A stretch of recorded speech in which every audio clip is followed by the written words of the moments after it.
Welcome. It's good to see all of you.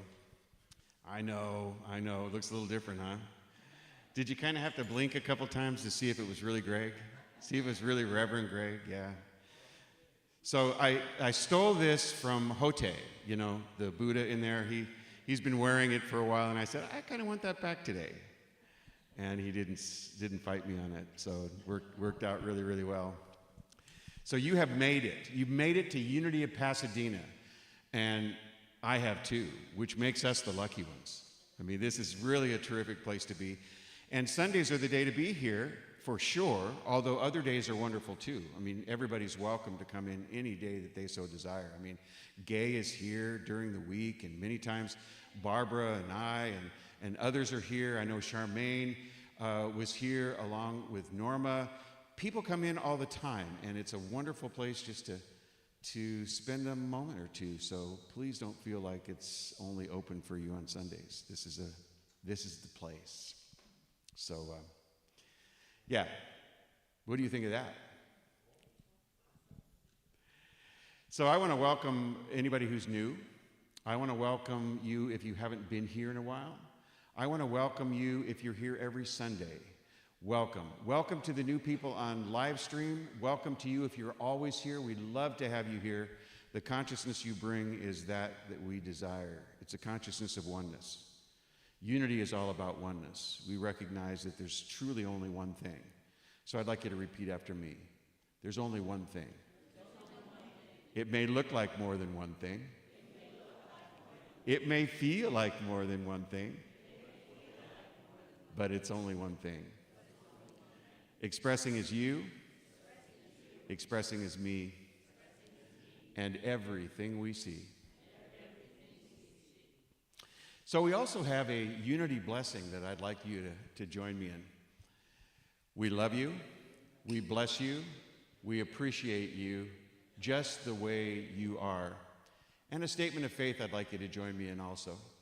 There's only one presence and one power active in my life and in the universe, God the good omnipotence, and I am one with that presence and power. So let's start with a prayer. Charmaine, would you please give us a ring of the bowl? Magnificent, thank you. One more time. Just sink into that sound.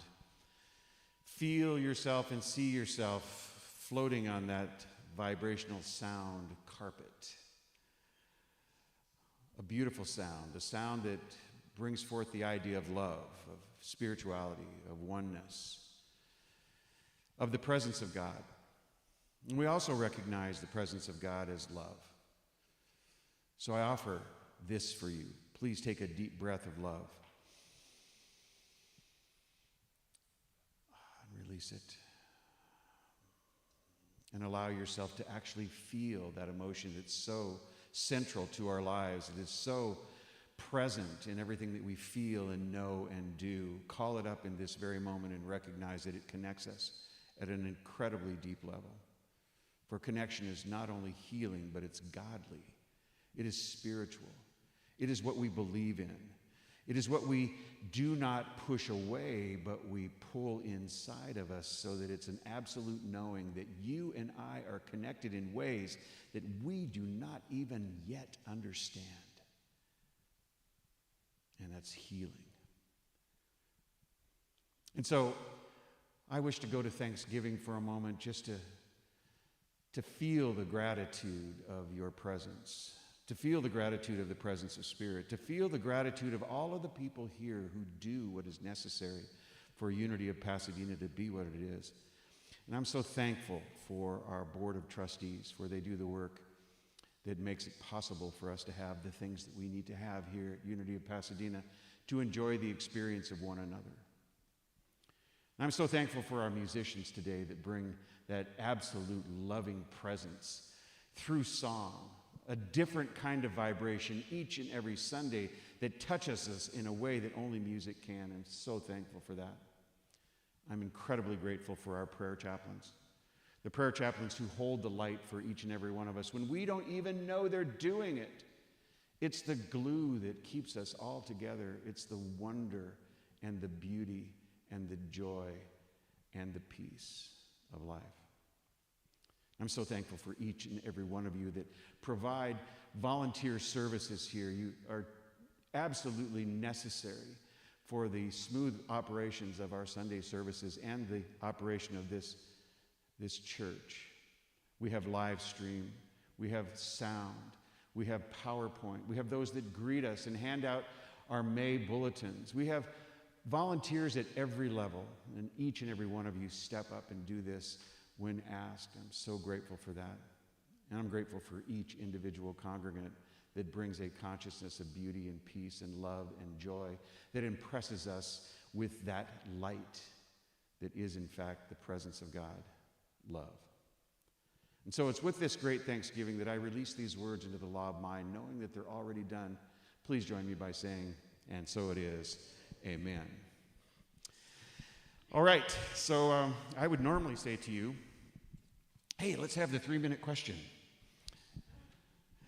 But today we're doing something special. And you guys will recognize one of the reasons why I wore the stole today, why I stole the stole from Hote. Stealing the stole, stole the stole. Is because it's not going to be the only stole in the house. We shall see. So, can we please have all the prayer chaplains come up front?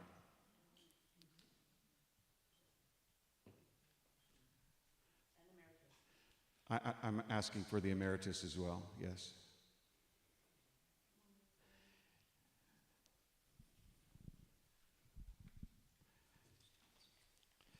So I want you guys to use the stairs as kind of a way for you to be able to see everything and everybody to be able to see you, and kind of want to be able to address you in this way, you guys. So come on up, Paul.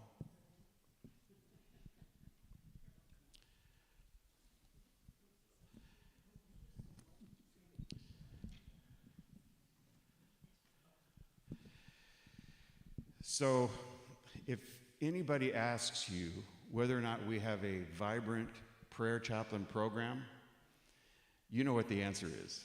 I mean, take a look at this magnificent group of people. Each one of these individuals have offered themselves to the givingness, the connectivity, the sacredness, and the spirituality of prayer. They've learned what needs to be learned in order to be able to offer these services, to be able to help people to do whatever it is that they need to do and accomplish in life. And I'm so grateful for the leveling up of consciousness. When I say that, what I mean is that you have set for yourselves an expectation of good, not only for you, but for everybody you meet. And that's what prayer chaplains do. So we're honoring those that are prayer chaplains and have been for some time, and we're honoring a new prayer chaplain. So let me just say this. We are blessed by wonderful prayer chaplains and a wonderful prayer chaplain program at Unity of Pasadena.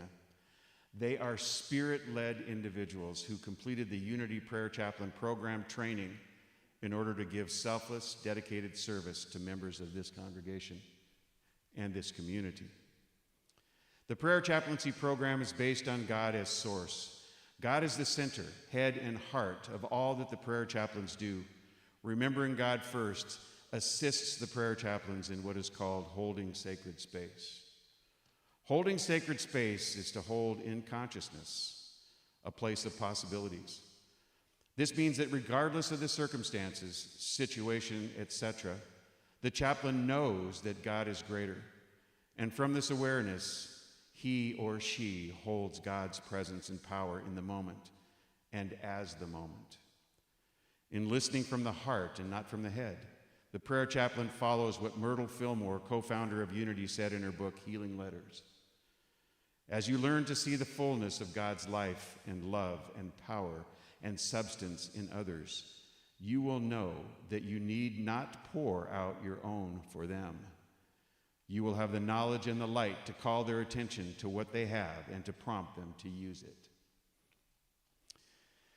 That's who you are as prayer chaplains. Whether you are about to be sworn in, Amanda, or whether you are continuously a prayer chaplain and have been, or whether you have stepped into emeritus status. The news here, everybody, is that once you make this commitment, it becomes a part of who you are. And you just can't leave it on your desk or on your dresser before you go someplace. You take it with you because that's who you are. It's a wonderful thing. It's a way of making a change in your consciousness that survives any difficulties in life. We're grateful that you've decided to do this, each and every one of you, and you, Amanda. Step down off the stairs a little bit, man. Amanda, come on down here. I want to get closer. You to get closer. So Amanda's going to be receiving our love and care and attention as a prayer chaplain from this day forward. From this day forward. And this is the ceremony. In the awareness of the activity of spirit which has led you to this moment of commitment, I invite you to your heart space. And if your heart says yes, I ask that you respond with the words, I am, to these various questions. Are you willing to accept this commitment and dedication? Are you willing to remember to open a space for God no matter what? Are you willing to do your best to stay prayed up? Are you willing to support the other members of the prayer chaplain team? Are you willing and ready to practice spiritual self-care? Are you willing to help others to do the same? This is a calling that requires you to be aware of your higher self and to live that higher self. Do you promise to do that? So here, I would like to do something that I think is significant. It is illustrative of what it is that we do. And I consider myself to be a prayer chaplain also. What we do as prayer chaplains and how we have committed ourselves to it.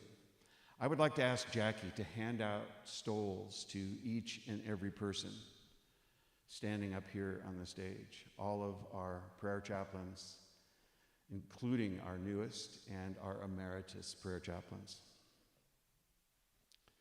And if you would, please, I'd like you to place the stoles on them. Thank you.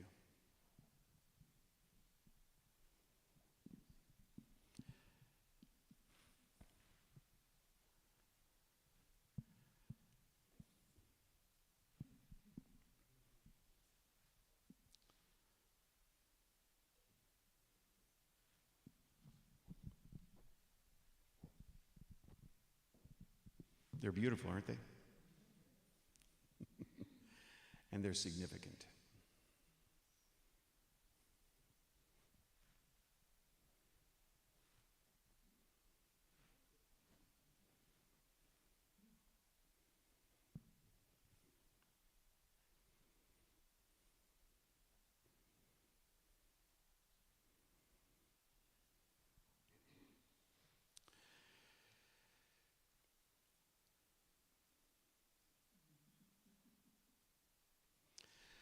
So you all know now that prayer chaplaincy involves certain commitments.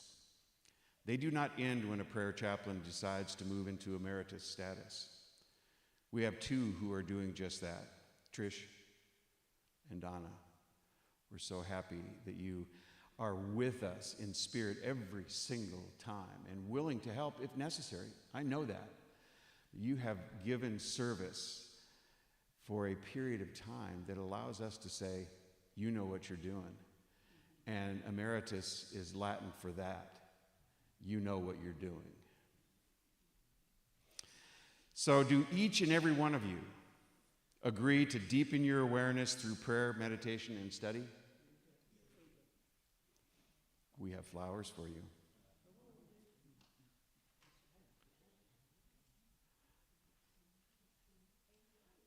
And the thorns have been removed.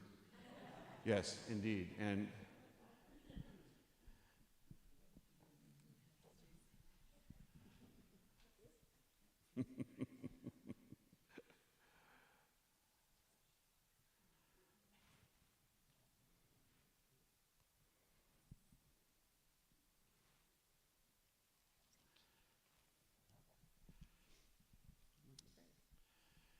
So I present to you, thank you so much. I'll stick it in my lapel. So I present to you your Unity of Pasadena prayer chaplains. Yay. Are you done? I'm going to do the book. Just wait.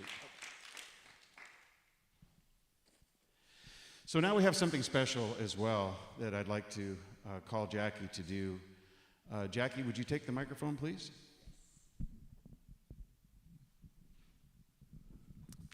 So we've been working on something special for a very special person. And Michelle, could you come up here?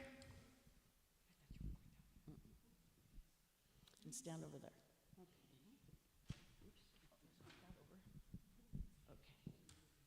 So we love you very much, and we all appreciate you so much for all that you do. You've been a prayer chaplain since 2008, right? 2008. And your heart and your soul and your wisdom and your love is poured constantly into all of us prayer chaplains, into this congregation. And we love you, and we have a gift for you. This is a collaboration of all the prayer chaplains and the emeritus and Reverend Greg, and it's a book of love letters for you from us. Thank you so much. Thank you so much. I love each of you so much. And, you know, my heart just goes out to every single person in this room. Thank you. I have love letters to look at. Thank you. Okay, so with that, you guys, we're going to sing a first song. So take your singing positions in the congregation. So good to see you, Christy.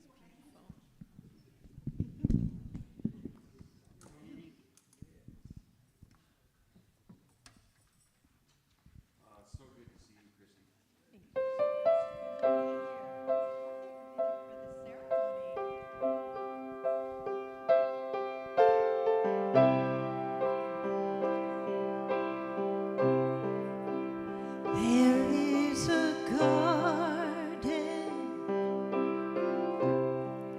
where dreams come true, a beautiful garden where God's grace blooms. There is a garden where everything grows, a beautiful garden where love is sown, and in this place of light and love, you can have anything that you're dreaming of.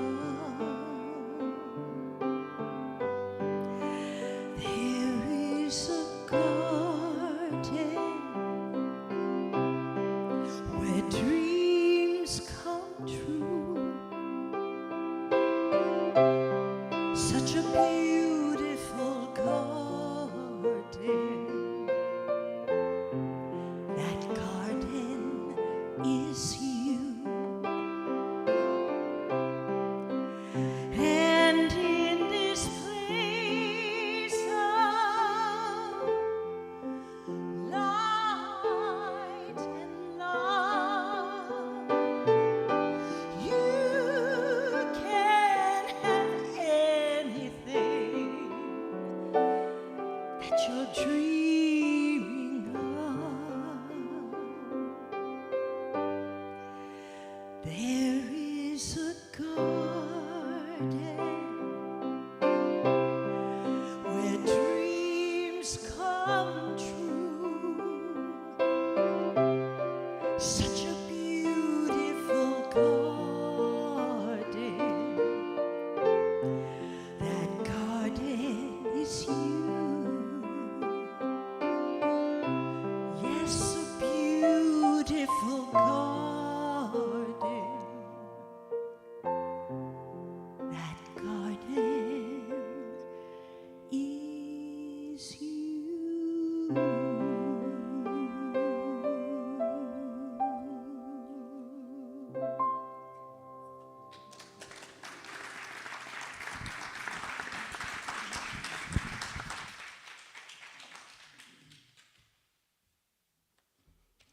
Well, good morning again. We love Sundays, we sure do. Today's extra special. So I'm going to read the Unity reading for today's joy. I feel joyous as I celebrate life. Each new day is a treasure filled with life's gems, found in even the most ordinary moments. Joy fills my heart when I pause to notice the wonder that surrounds me. I let my gaze linger as I watch the setting sun or close my eyes as I savor the sweetness of fresh fruit. Beneath the night sky, I breathe deeply and partake of the fresh, clean air. The beauty of the world pales in comparison to the beauty within me. I am so deeply and wondrously blessed to know my oneness with God and with all that is. There is no greater joy. I wake and praise each day and feel newly alive. I go out into the world to share the joy of being a child of God in the abundant universe. I spread light and love to everyone I meet, trusting they will know the joy of God as I do. For you, O Lord, have made me glad by your work. At the works of your hands I sing for joy. Psalms 92:4.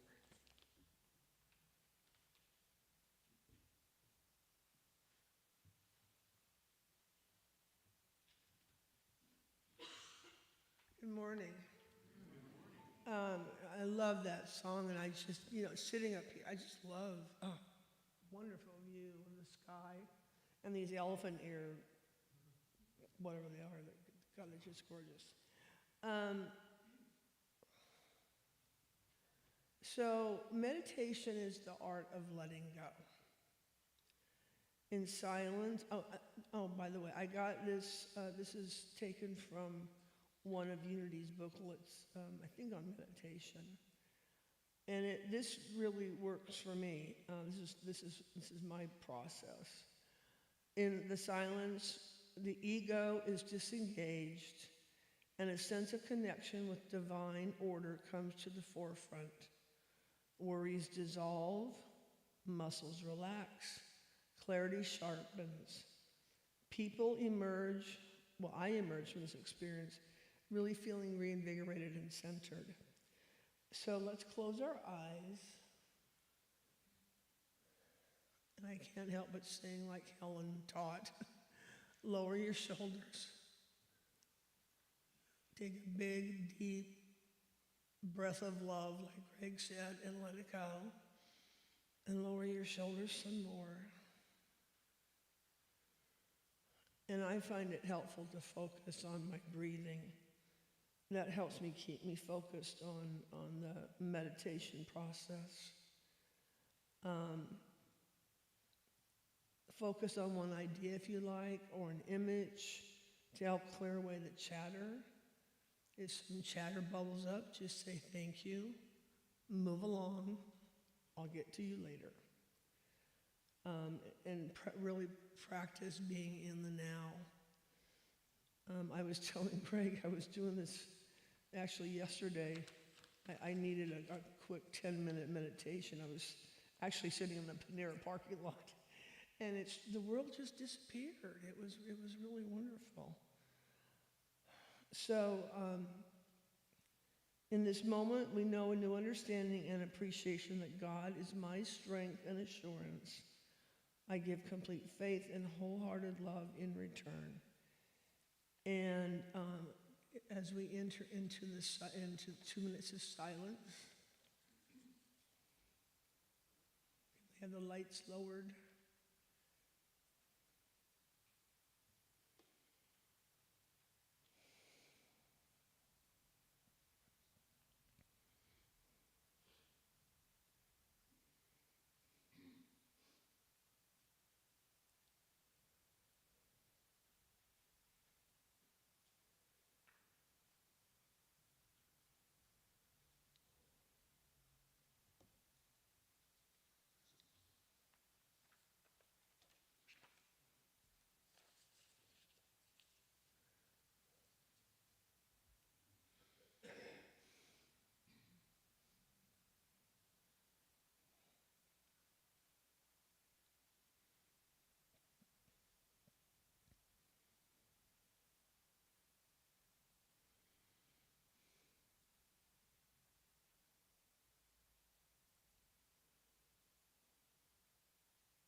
you. Now let's recite the prayer of St. Francis.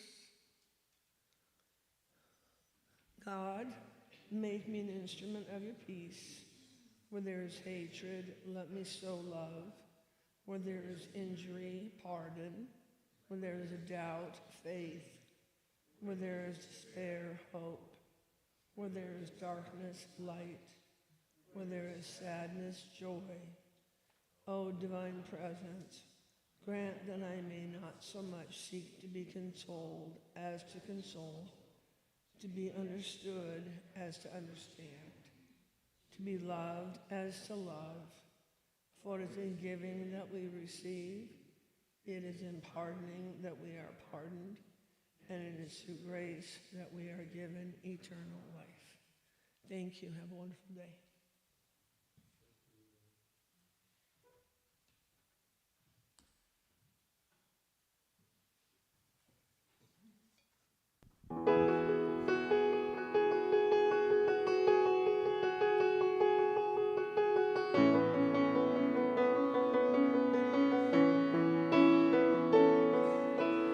Love is alive in the space between us. Feel that love right now. God speaks out in the words between us. Hear those words right now. I am holy. You are holy. There is beauty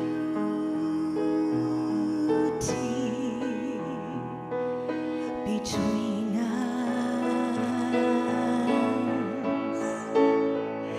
Spirit shines in the light between us. See that light right now. Peace is born in the good between us. Be that peace right now. I am holy. You are holy. There is beauty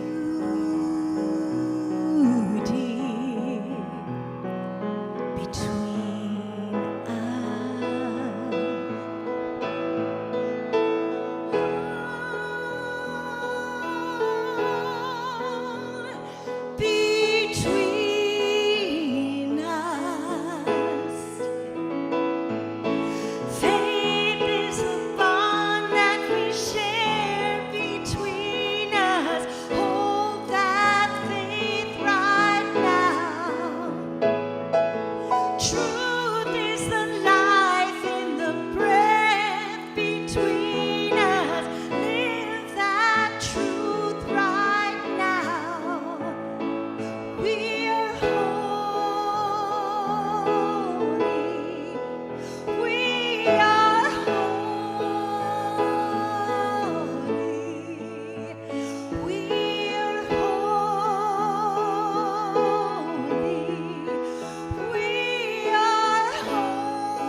So, Christy and I were talking before service, and we were talking about the gifts that we have.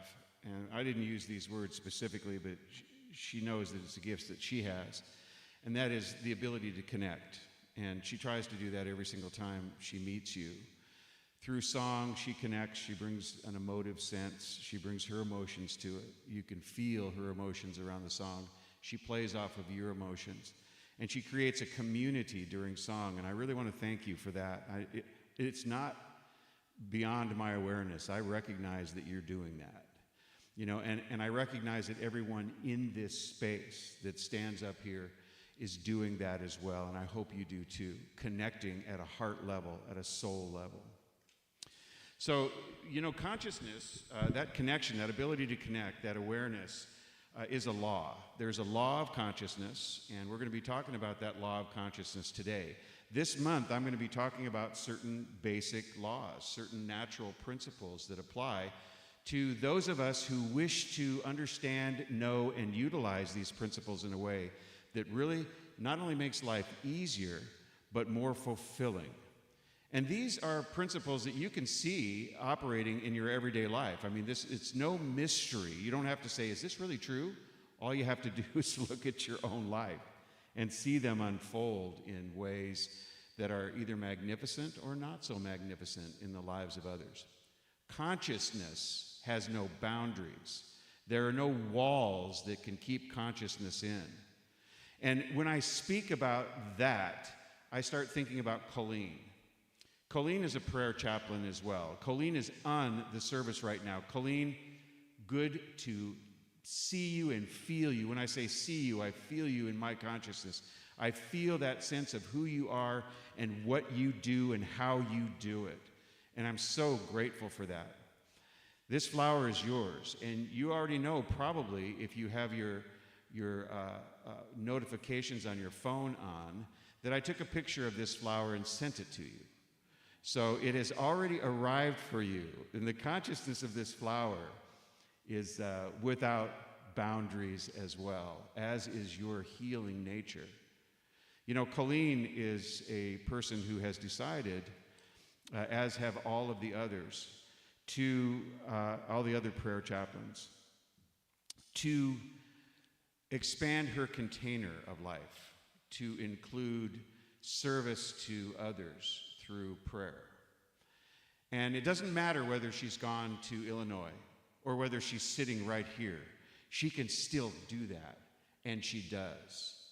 And she has chosen to be a part of us even though she's over 2,000 miles away. I want to give you a hand for that, Colleen. I absolutely do.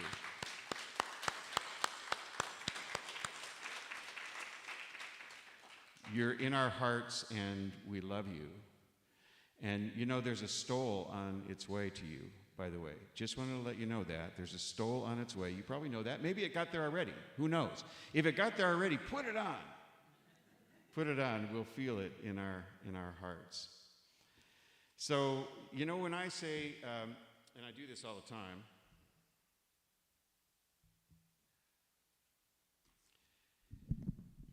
I don't know what made me have to bend down and pick that up.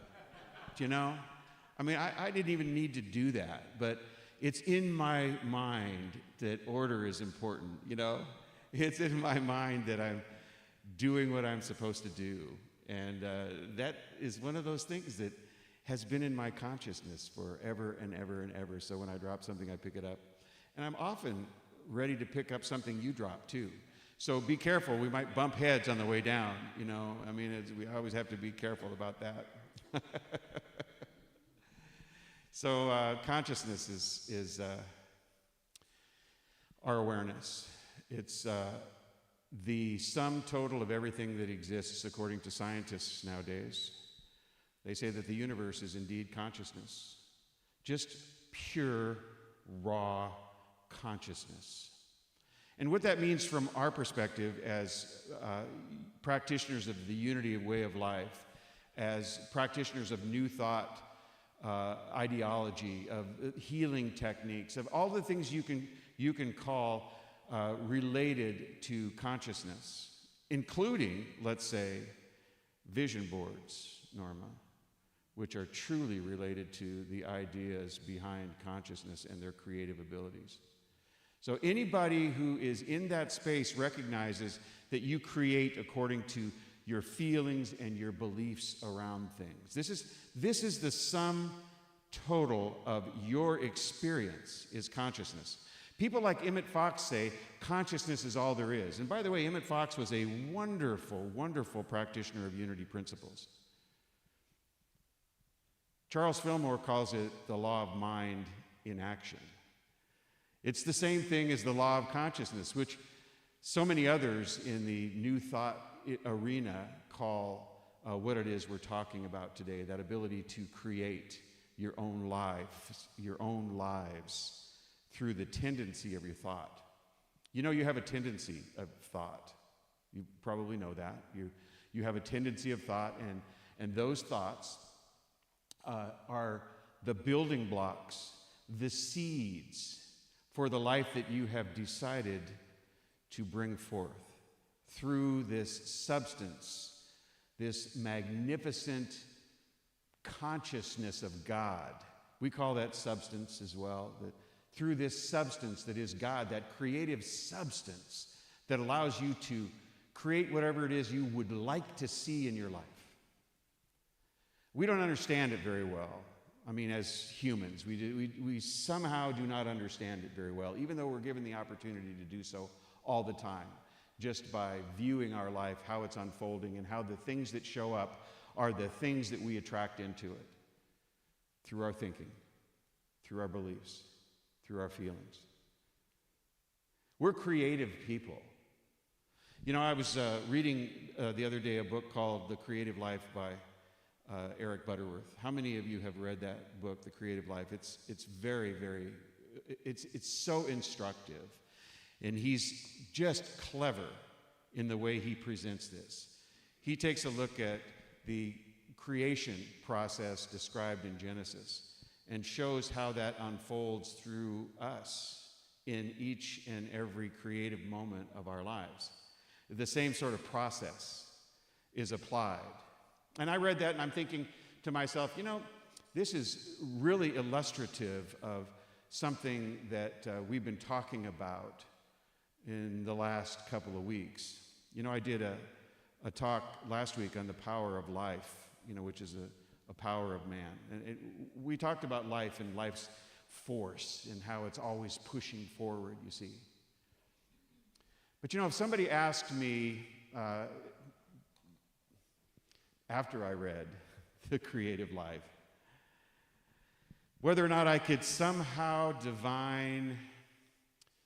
determine the consciousness of God in the mind of God based upon some of the things that I know exist in Genesis. And I might have said before I read this, you know, I don't know about, you know, divining the consciousness of God, what's in the consciousness of God. I don't know what the tendency of thought is that God has. But I'm a little clearer on it now. I really am. And this caused me also to read the first couple of chapters of Genesis. Do you know, everything about Genesis leads me to believe that the consciousness of God is about life.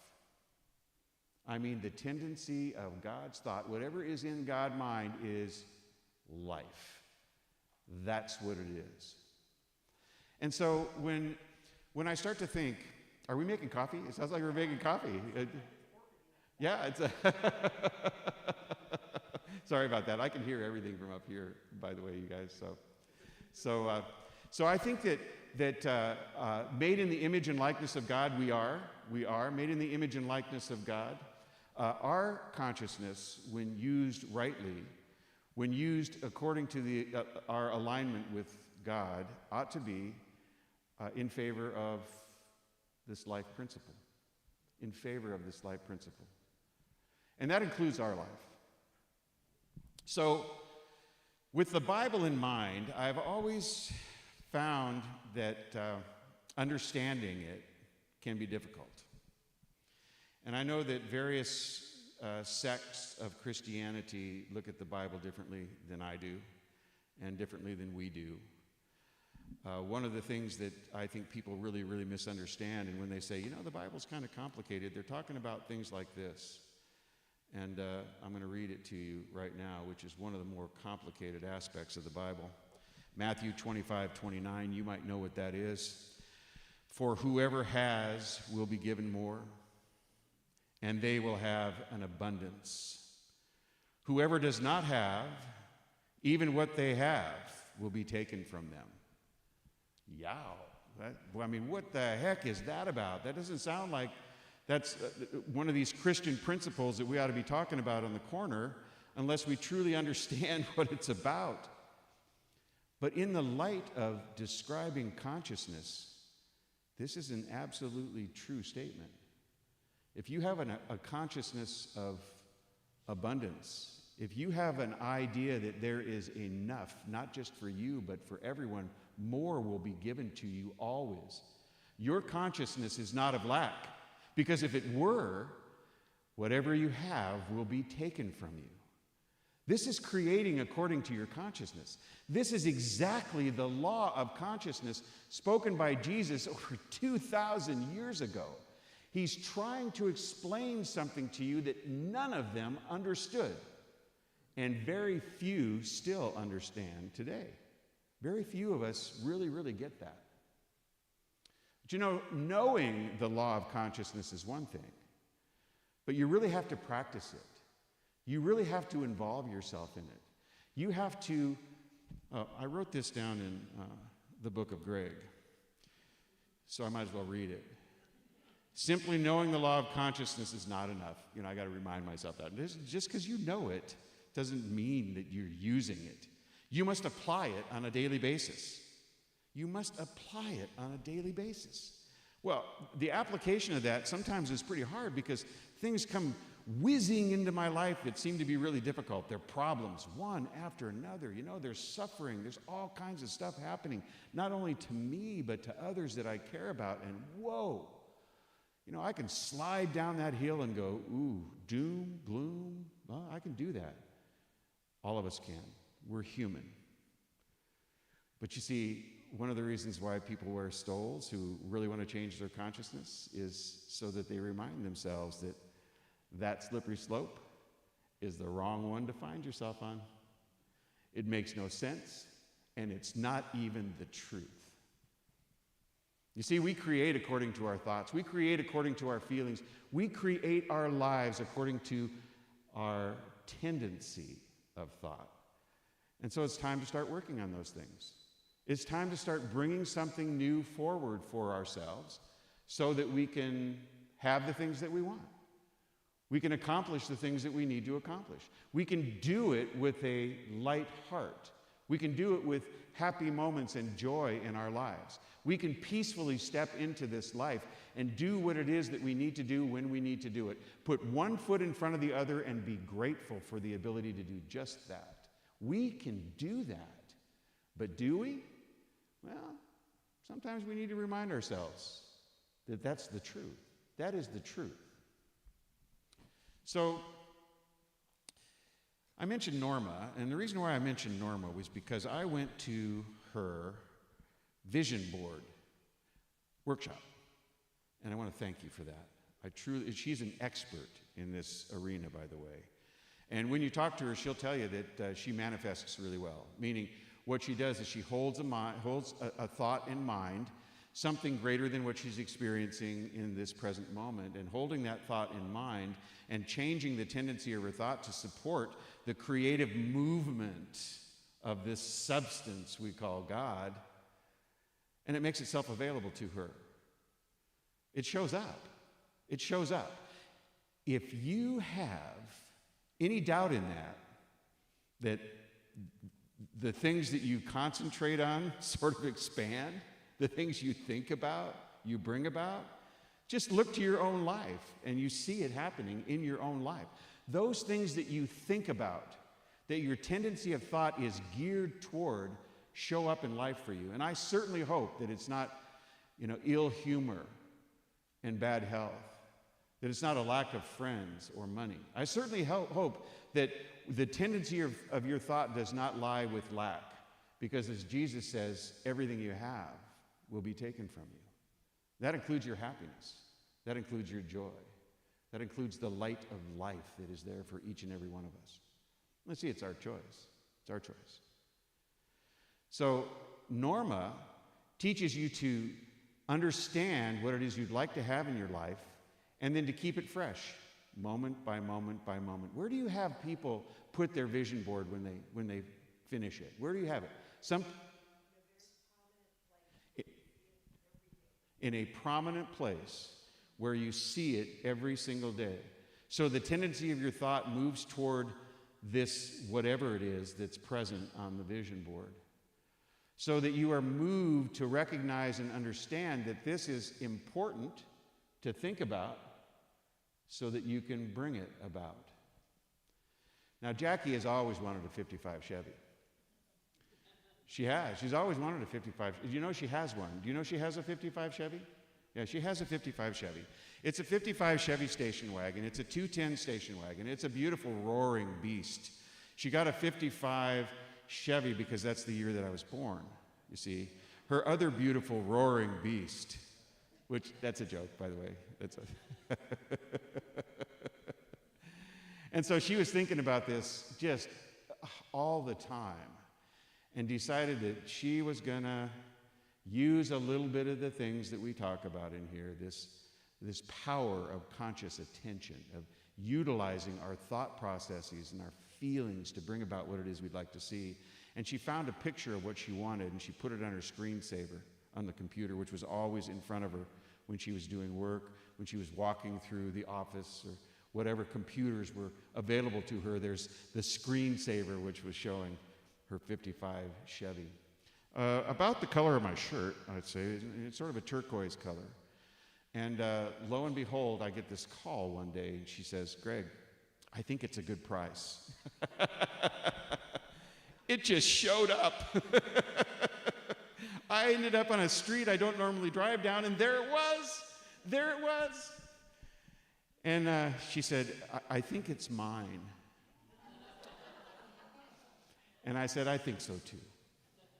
I think so too. See if you can knock a couple thousand off the price and we'll do it. And she went back, and even though somebody else had already made a bid on it, she was so ecstatic about the idea that it was going to be hers that the seller changed his mind because he wanted to give it to somebody who was in love with it. Isn't that cool? Isn't that cool? And I know you did. I know you did. Always proud about that. Thank you very much. Yeah. So it's funny how these things work. I mean, you concentrate on something, you think about something, you have something, and you start to see it everywhere. I know the first time my first car was a Triumph TR4. It didn't last very long because it had this horrible oil leak. But my second one, I decided I did not want a car that would leak oil like that. So I got a Volkswagen Beetle that was red in color. And I thought, what a very cool car, man. I'll be the only one on the block to have it. And I looked around after that as I'm driving, and it seemed like everybody had one. Everybody. I never noticed that. I never, ever noticed it. But see, my attention is drawn to it now, and there it is. I mean, it's brought right in front of me. I'm attracting it to me. You know, there are all sorts of names for what it is that we call the law of consciousness. And I started riffing a little bit with myself, you know, about what those names are. One of those names is mental equivalent. How the law of consciousness works is by mental equivalent, meaning what you do is you draw for yourself in your mind the mental equivalent of what it is you would like to see show up in your life. You build that picture, that mental equivalent of what it is you would like, and you keep it in mind, and you hold it in mind, and you see it, and you feel it, and you recognize it as yours, and you take that mental equivalent and start to feel what it would be like to have it. If you ever hear the term mental equivalent, it is an old-time, new thought spiritual term. It's all about the law of consciousness. It's all about what Charles Fillmore calls the law of mind action. meaning what you're thinking about is going to be motivated into activity. It's all whirling. All these things are whirling around. And you know, it's really prescient, meaning Charles Fillmore saw the future somehow, even though he knew nothing about quantum physics. You know, the thing that you put your attention on in quantum physics is what really shows up for you to see. We have all sorts of choices to make. And it seems that if we don't decide what it is we want to see, you probably won't see it. But if you do, somehow, in this magnificent space that, you know, is just always leaning toward life, it'll show up if that's what you want to see, if that's what you need to see, if that's what is required to come up into your life. And I say required because as a lawyer operating my own practice, I used to wonder where I was going to get the money to pay staff, and then boom, like 2 days before the end of the month, somebody'd come in. You know, a brand new case would come in, and I thought, oh, it always worked that way. I was looking for everything to unfold when I wanted it to unfold, but it was truly unfolding in God's time, wasn't it? It truly, truly was and does. But it operates according to your belief. So mental equivalent is something that you might hear, and that's the law of consciousness. Spiritual prototype, have you ever heard of that? Spiritual prototype? It's the same thing as mental equivalent. But in the spiritual world, you're building a prototype in your mind, in your heart, in your feelings for what it is that you want to see. That's what you're doing. It's the same thing as the law of consciousness. It's the same thing as the law of mind in action. And then there are people that have said over and over and over again throughout their lives things like this. Every person is an inlet and may become an outlet to all there is in God. Oh, I love that. I mean, that's very much like what you think about, you bring about. It's very much like it is done unto you as you believe. That's what Jesus purportedly said. It is done unto you as you believe. The law of consciousness in action. Eric Butterworth said, creation is not something that God did. It is what God is. It is what you are. It's not something that God did. It's what God is. Okay. So now I'm going to break it down just a tiny bit further before I say thank you for being here. You are what God is as well.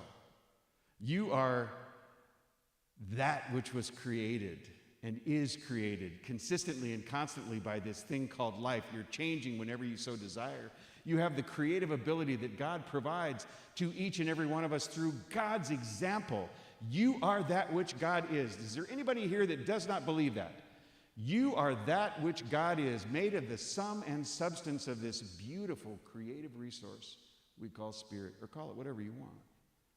That is who you are. And you have this same ability to use your consciousness in a way that makes absolute sense for you. Where do you want to be with that? Where do you want to be in life? Oh, I want to be happy, but you know, I can't stop thinking about all the things that have bothered me all my life. Well, the plan is to heal through those, become somebody different. You know, I know people who decide that they want something different in life, so they decide they're going to move someplace else. And now, I love the laughter, you know. Oh, yeah. I want something different in life, and what do? They take themselves with them.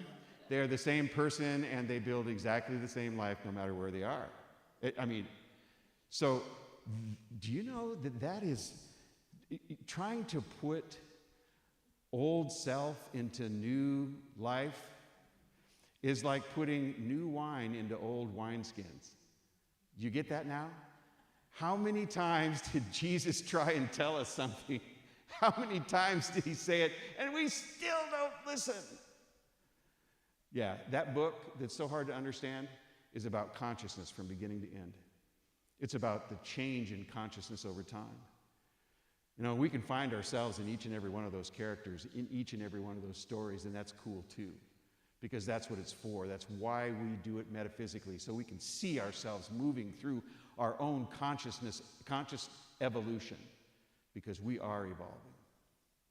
All right, that's enough out of me.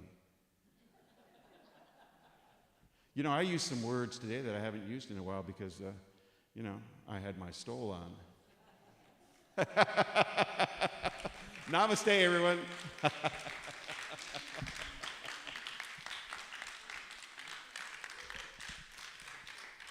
Millie Ann, come forward.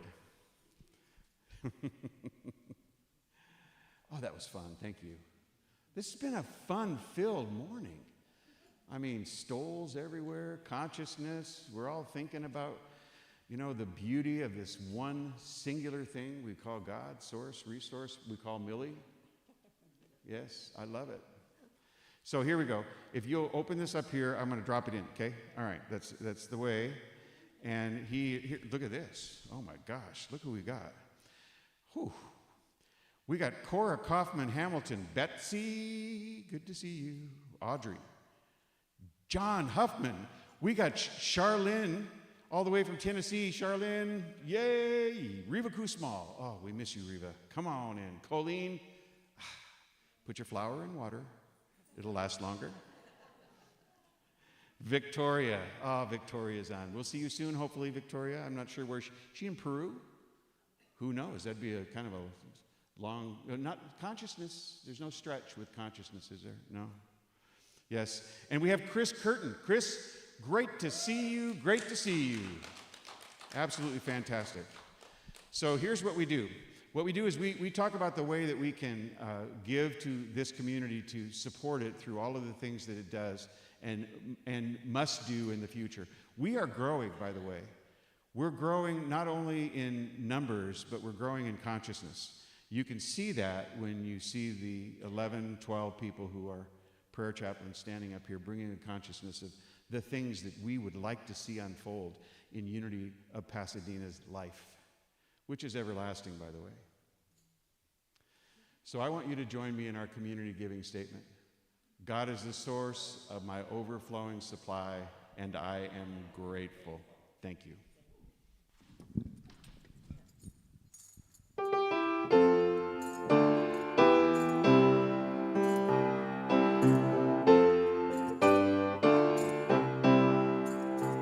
In the name of love, with a heart of grace, overflowing us, decorate this place. As it is below, so it is above. May we always stand in the name of love.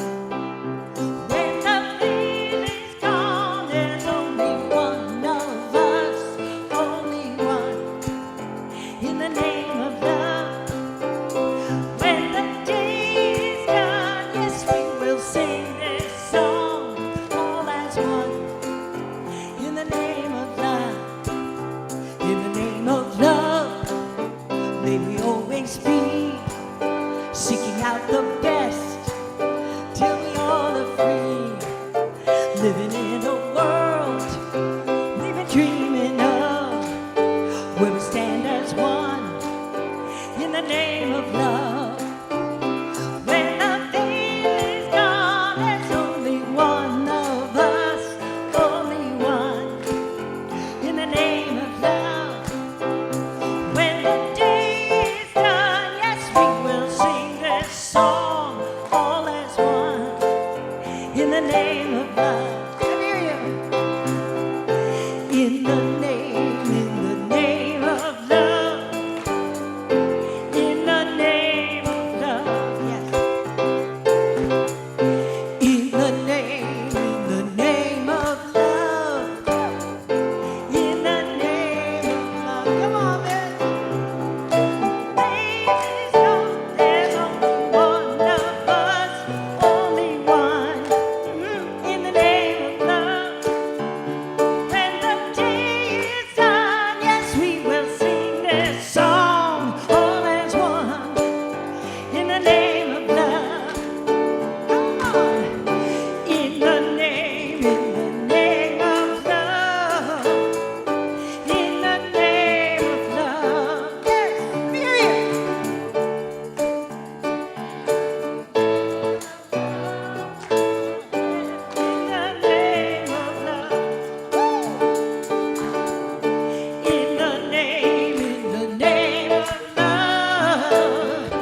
in the name of love. One more time.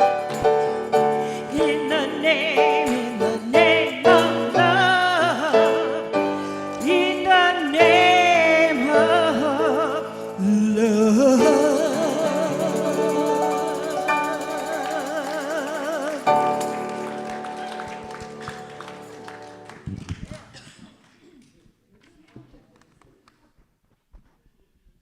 Is the day almost done? No, it's just starting. I'm filled with energy. I don't know about you guys. You're like a cup of coffee, you know? It's a charge. It's so good. And so here's what we do. We promise, with the integrity of God, to use these tithes and treasures in ways that benefit this community, Unity of Pasadena, and the surrounding community, that benefit and serve the world. That loving presence, which is Unity of Pasadena, is felt throughout the universe as we hold our principles and our values so dear and we release them to affect and heal the rest of the world. This is lofty, but it's what we must do individually to make this thing happen. We hold these thoughts. We hold these feelings. We take this action, and with great thanksgiving, we release it into the law of mind, knowing that it's done. Please join me by saying, and so it is. Amen. Thank you. Thank you. Come on, Barbara.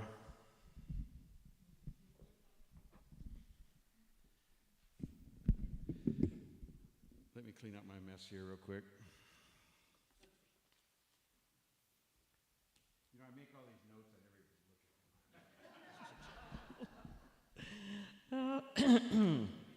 Well, thank you for all of that love today, Christy and Mitch. It was wonderful.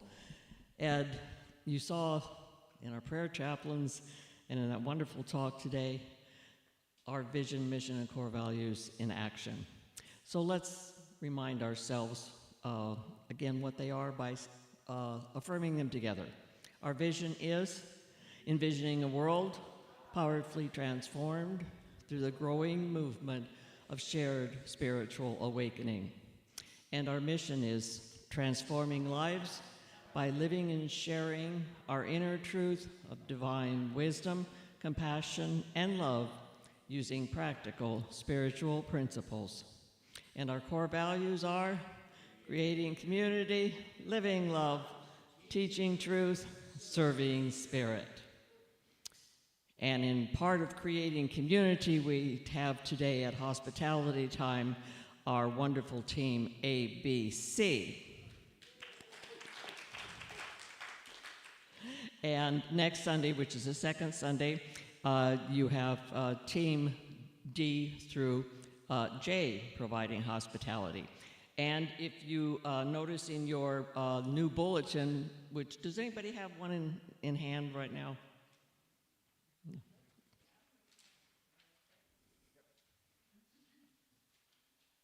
Okay.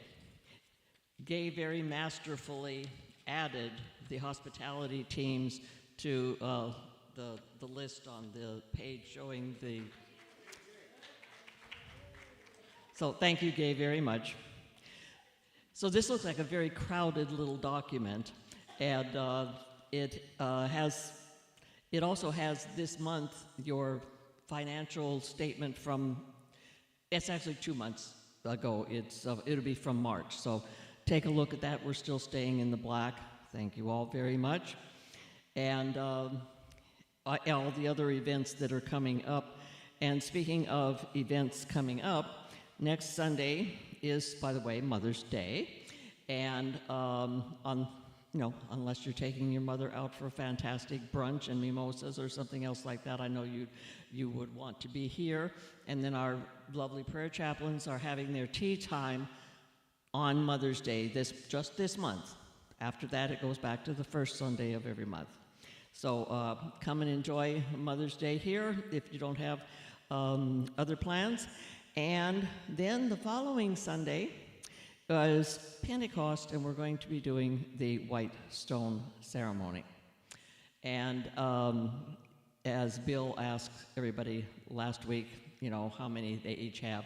Well, regardless of how many you have, this one will be extra special just because of all the things that we have on our mind, in our consciousness, and our newness, and the new name that will come through to us to put on it. And so I kind of jumped ahead to the what else is happening, but please do take a look at this. And again, another thing that Gay has done is if you are on our e-blast, our mailing e-blast, and if you are online, she's given a couple suggestions at the bottom of the e-blast if you ever have any difficulties getting online when you can't be here. And she also is offering, call the office and ask for help if you need it. So she is in the office Monday, Wednesday, Thursday, Friday, approximately 10 to 2, unless she has to run out to the bank or, go get some decaf coffees on your list for this week, okay? Anyway, that's all for today for our community, and now I'll turn it back to Reverend Greg to close.